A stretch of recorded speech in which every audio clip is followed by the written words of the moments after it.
Hey, how did everybody enjoy the middle schools?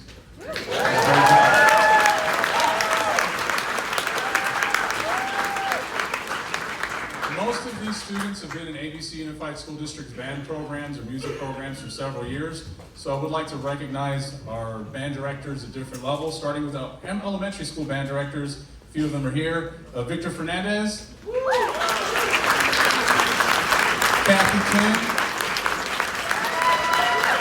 Paul Orsalat, and Shane Ryder.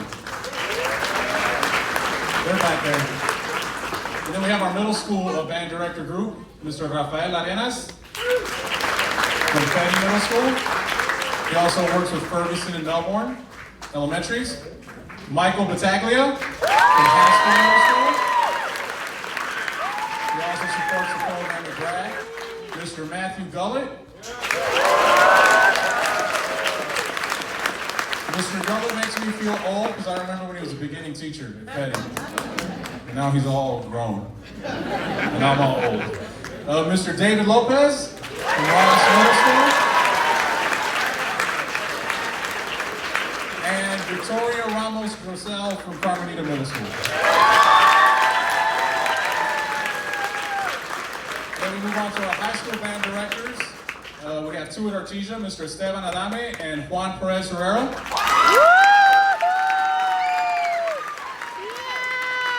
From Whitney Middle School and Whitney High School, Stephen Clements. Representing Gar High School, Mr. Matthew Miller and Mr. Darren Loney.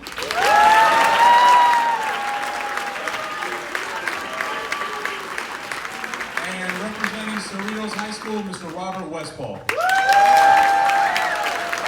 Let's give these individuals a big round of applause for all the hard work and dedication with our students.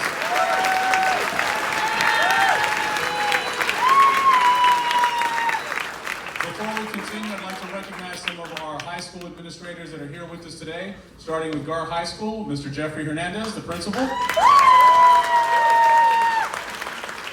We also have from Artesia High School, the interim principal, Ms. Rosie Gomez. And representing Whitney High School, Ms. Andrea Seo Chan. I also want to take a moment to recognize Ms. Liz Su. She's our secretary in secondary schools and has been instrumental in running around and helping coordinate all the ins and outs of this event. Thank you, Ms. Su. But with that, we move on to our high school guest conductor, Dr. Travis J. Cross. He serves as a professor of music and director of bands at UCLA, where he conducts a wind ensemble and leads the graduate wind conducting program.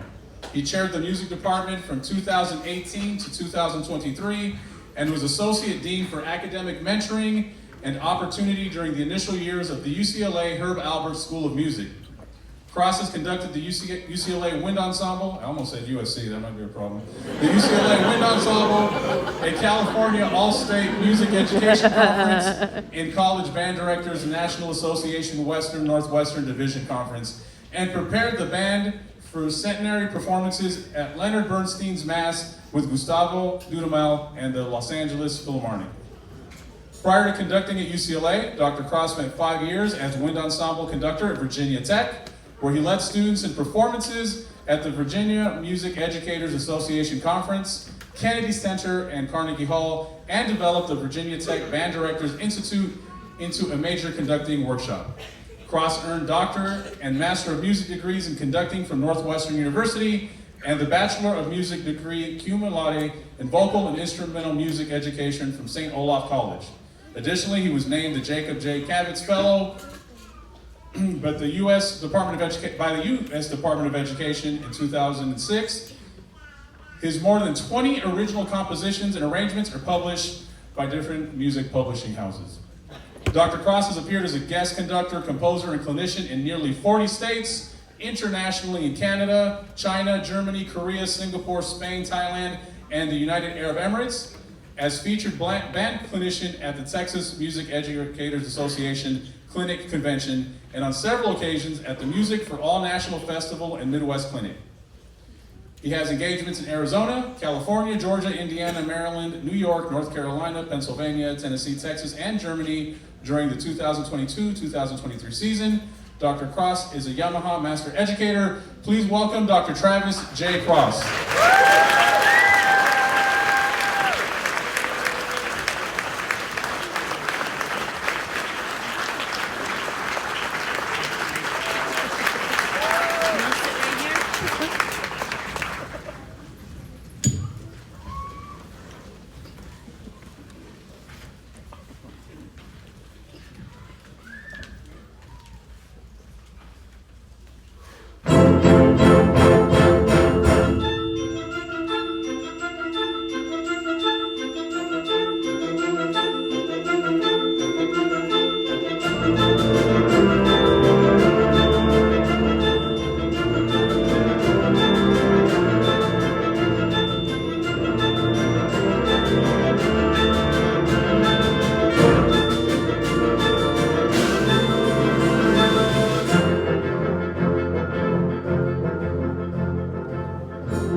thank you for being here. Every time I find myself in front of a microphone and an audience, the first thing I do is thank the audience for making the choice to be here.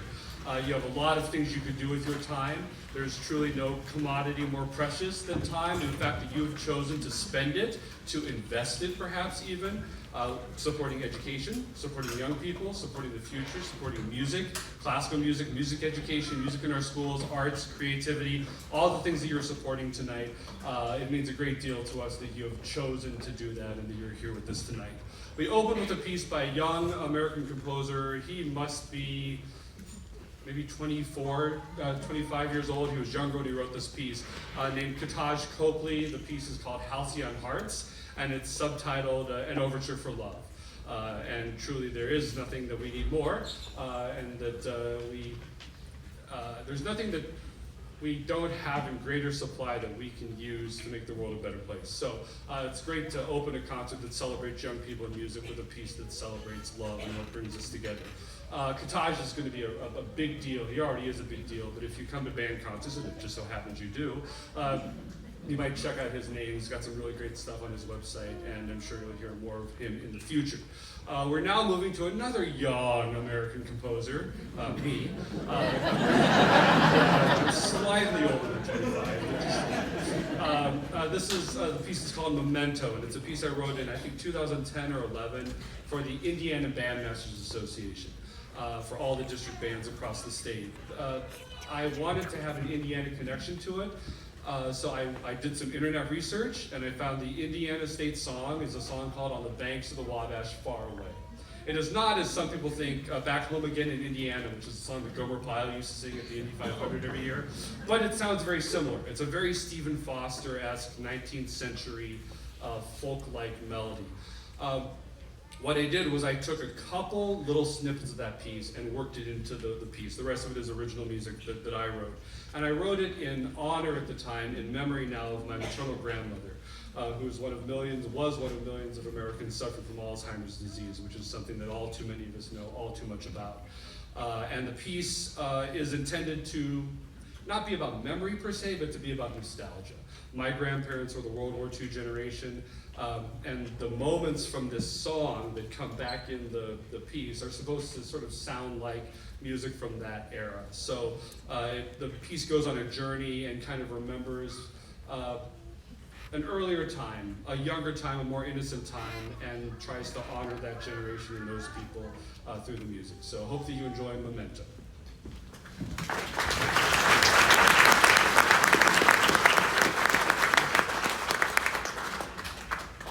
Wait till you hear it.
don't believe every concert, every band concert needs to have a march, but boy, there are a lot of good ones. And the one that we're going to share with you next is one of my favorites. It is the Liberty Bell of John Philip Sousa, piece, an item that we all treasure, and a piece of music that you probably know even if you don't think that you know it. And really, what a wonderful way to honor our country, our nation, the people who serve, the people who worked hard, with a symbol that has been a little bit frayed, but still survives to this day and shows us the way forward. So this is John Philip Sousa's The Liberty Bell.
piece is the longest piece. It's a little 7.5, 8 minutes long. It's called Variations on a Korean Folk Song.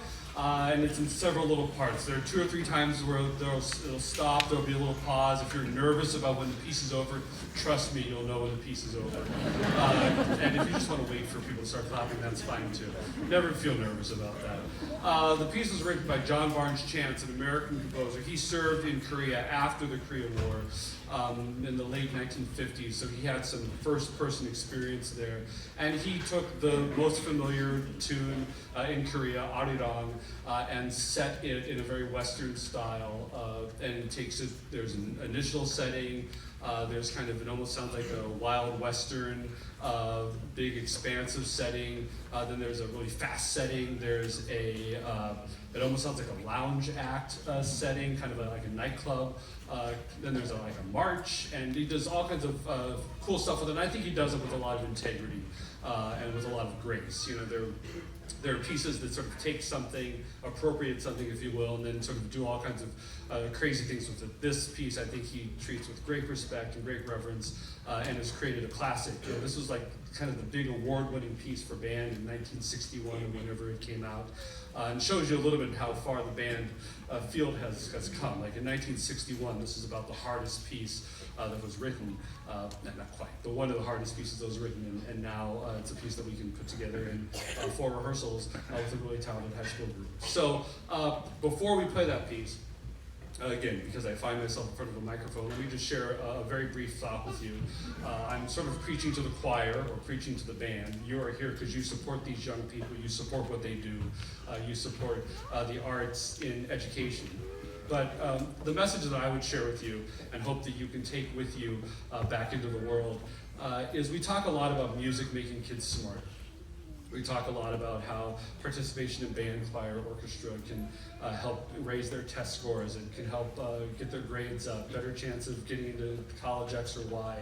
And I am happy to come with you to the meeting and hold a sign that says that. I will march in that parade. I got your back. I am on board when it comes to music making them smarter, because I think it does. I think it connects some neural pathways that wouldn't be connected otherwise. But I don't do music because it makes them smarter. I do music because it makes kids better. It is not just about what else they can do with it. It's that music is a form of human expression, one of the purest and most direct forms of human expression. It teaches them that it's okay to make things that are beautiful. It's okay to care about making things that are beautiful. It's okay to express themselves. It's okay to have feelings and big feelings and find a way to get them out.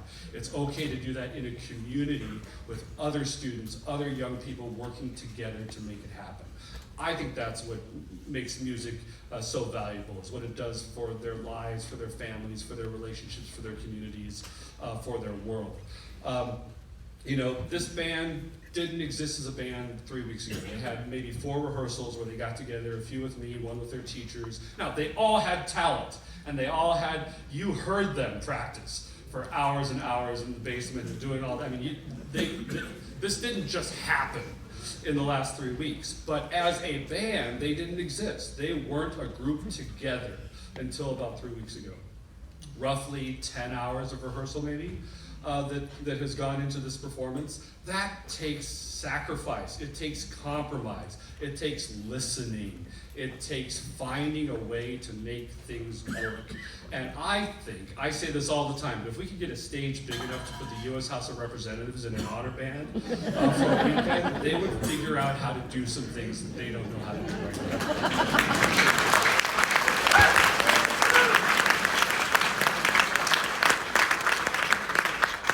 They would all want to play first trumpet. We'd have to figure that out somehow.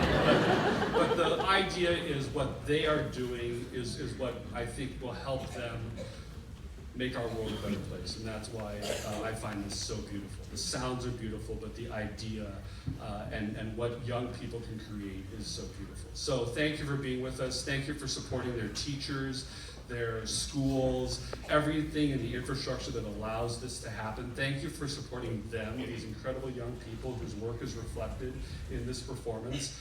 And thank you for being here with us tonight.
One last round of applause for these great students. The 2024 ABC Unified School District High School Honor Band.